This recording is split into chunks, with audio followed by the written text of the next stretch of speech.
I think a disclaimer is in order this time. Contradictory to my usual aim for my reviews, this movie made me lose my sanity and resulting composure, cementing my own descent into madness. To cleanse my own soul, I thereby long to turn my hate into something productive, such as content that might hopefully entertain a few of you. Todd Phillips actually was the one who managed to convince me to turn this video into a rant and let myself go in the first place. So it will go against him as well. Normally my desire is to give credit where credit is due, but if the aim of a producer objectively is to insult his customers for buying his product, I am subsequently not too keen to approach him with respect anymore. I want to save this for the ones that earned it by never intending to actually insult anybody with their art. People who perhaps accidentally made something bad, like the people behind Kung Fu Panda 4. Which might be an odd comparison, but it was the first video that I ever uploaded on this channel, so I'm sure you get the gist. Subsequently, this video will be vulgar and infantile, so please be warned. I also want to add that I'm very grateful for every subscriber supporting my channel. Your support means the world to me. I might be speaking a bit faster than usual in this, occasionally stammering a bit. But maybe you can see that as a good sign if you wanted to watch a passionate rant that was filmed shortly after the correlated movie watch. So enjoy. Okay, so I just watched Joker Folie à Deux. I want to get this over with as quickly as possible. This review will be having popping mic and spoilers, grammatical inaccuracies and so on, so be warned. Also, the order might be a bit less there than usual, cause I just want to get it out of my system as freaking quickly as possible. So I often joke about being angry and artificially rant to make people laugh as well as myself. It kinda is my shtick, has always been. But never has a movie made me this angry in reality. Never has a movie actually hurt me like this one, on so many freaking levels. It insults the audience intelligence, etc. It renders the first movie insignificant and whatnot. This movie did not need to be made. At first I was like, you know what, I don't get why any reviewer would possibly not want a sequel. It can't be that bad, right? You know what, after watching this movie I wish they would have never actually made a movie at all. Like, as in a sequel, you know what I mean? I wish they would have just left it alone after the first one, because you know what, I wish I could travel back in time and make it so that this movie never sees the light of frickin' day. So the movie's beginning was fine, at least it started with Joker being in kind of a comatose state, like kinda. That at least was a callback to Batman Returns. They could have made something out of this, that he needs to find his drive again somehow.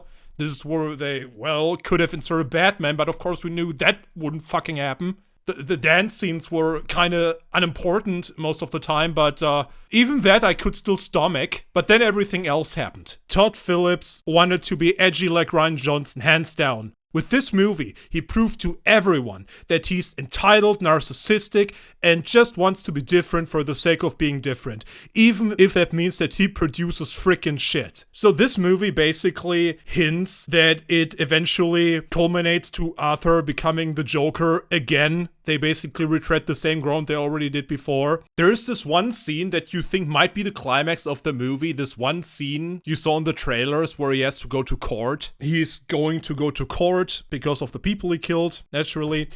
And so there is this scene between him and the little person from the first movie with whom he worked. It was very emotional and wonderful, and he basically owned the Joker character in that scene. And it was really entertaining. I really thought, despite everything, that this movie was going to have a good climax. And then he gives up. After one beating from the cops of Arkham, who he insulted during the court scene. He took beatings before and still wasn't changed at all. So I don't frickin' buy it. Was it because the guy who treated him well was killed by the cops in that scene? You have to do better than that, Todd. The finale is redundant. Fanboys make the courthouse explode to help Arthur flee after he was sentenced to death. Then he runs away from the people who helped him flee because they are supposed to symbolize the super incels who love Arthur Fleck. Woo! The shit stains on someone's pants are more subtle than this. Then he flees and gets captured again after getting cucked by Harley. Then he's in prison again. And then the frickin' twist happens. I called it because I saw Heath Ledger on the review's thumbnail, and then someone else said that the twist was fan servicey, so that's how I called it. I also called it the explosion in the trailer would disfigure Harvey Dent, if you can even call it that here. since he doesn't even look that disfigured, so I don't get why we were shown that in the freaking first place. And right off the bat, I knew who was going to be the Joker. I knew who was going to be the actual Joker who's going to kill this Joker just to take his place. By doing all of that, it retcons the significance of the scene between him and Bruce as well. Because remember how freaking epic it was that he basically met his future arch nemesis that we thought he was going to be, with him being a mere child. And we all knew how freaking epic this would have been if they had met in the future again. Especially since he's indirectly responsible for the death of Bruce's parents, which I liked more in the Joker movie than I did in the Batman movie. Like the Batman movie of Tim Burton, because there he just did so by being an unlikable piece of shit, but here at least he just indirectly was responsible for the death of his parents, which I like far more because that way I could still sympathize with him. So I remember how Philip said that Arthur would never be the clown prince of crime. Now I know what he meant by that. Because he's being stabbed by a freaking wannabe edgelord. Someone who has less charisma than anyone I could possibly imagine. I mean, maybe he's slightly better than Jared Leto, but that's a given at this point. With that, he basically stole the idea from Gotham, remember, when basically Jerome dies and Jeremiah takes his place. But at least Jerome went out with dignity. He did not die without having a final laugh when doing so. And here, Arthur gets taken out like a pathetic, defenseless, disturbed dog. Also, by the way, did Todd Phillips even pay attention to The Dark Knight? Because the thing is that the guy who kills the actual Joker here then cuts a smile into his face with the knife he stabbed him with. So, does this mean that all connects to The Dark Knight? I mean, this can't be a possibility, right? Since, I don't know, Harvey Dent was still well and not disfigured by the time of The Dark Knight. Also, they never said, oh, you know what, Joker, I remember that. Wasn't there a guy before him that also called himself the Joker? That also never happened in The Dark Knight. So how the fuck does this even connect? I guess it was just Todd Phillips' ego pressing on his freaking brain and rendering him even more brain dead than he was already. This movie could only be saved someday with a retconning sequel starring with Arthur standing up and immediately killing this cringe-worthy edgelord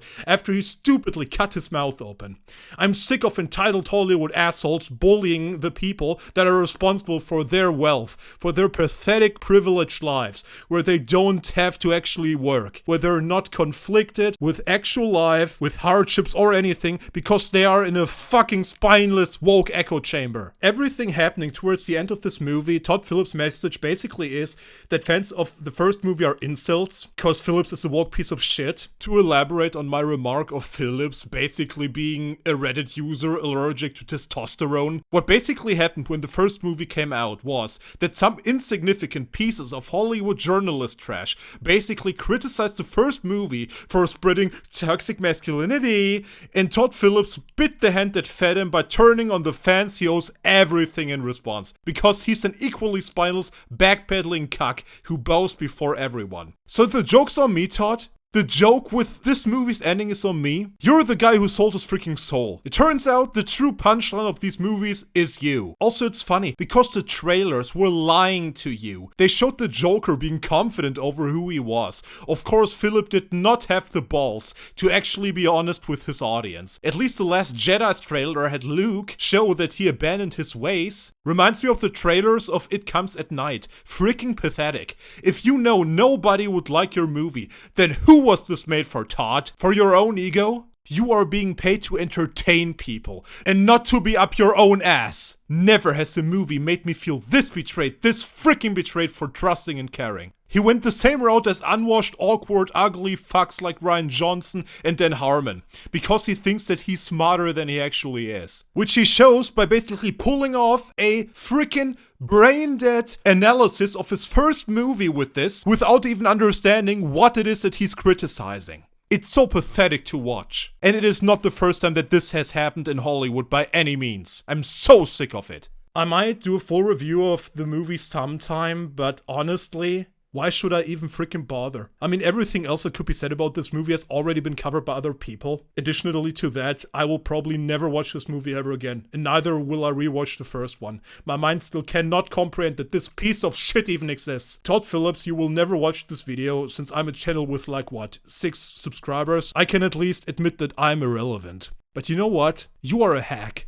You had some good ideas with visuals and that's it. Same goes for the first movie. Most of these ideas weren't even your own. The Joker wouldn't have existed if you hadn't been able to steal from Scorsese with Taxi Driver and The Comedian. You stole the idea of the Joker being an idea and being passed from person to person from Gotham, which is funny because even they realized that this idea, the way they originally had it in mind, was fucking brainless. They eventually realized how fucking stupid this was, so they rejected the idea of Joker being a copycat in the end, and instead turned a twin brother, played by the same actor, into the Joker, because they knew that nobody is ever going to be as good as the original actor. You should have gotten a clue, Todd, but of course you were in an echo chamber full of spineless bootlickers. Because what? You copying Scorsese landed you a hit with the first Joker? You clearly ran out of ideas after you couldn't steal them anymore. By the way, this subversion trend has been out since 7 frickin' years. It ended as soon as it began with Last Jedi. It's fucking difficult not to say fuck right now. Oh my fucking god. Look at this retarded tweet. Do you have a fetish for being cucked by Batman or something? Because you sure as hell outlived that fetish by saying the same thing about your OC character who apparently isn't the Joker anymore. The thing is, even though I know that Todd Phillips was never actually going to make a second one until people basically pressured him into doing so because the first movie made so much money, even though this is the case, I still can't abandon this movie out of my mind. It completely retroactively ruined the first movie for me, and most of all, it wasted my time and my investment. So I could probably say more about the movie, but honestly, my mind is basically blocked. I guess the undercut of this is, go fuck yourself, Todd Phillips. I'm never going to watch anything of your talentless shit ever again. And, yeah. A turd with frosting is still a turd, right? I don't fucking care about your visuals if your movie is still being a piece of shit! As for everyone else of you, thank you so much for watching. I hope me making a fool of myself at least entertained you a little bit. Have a nice fucking day, cause I sure as hell won't.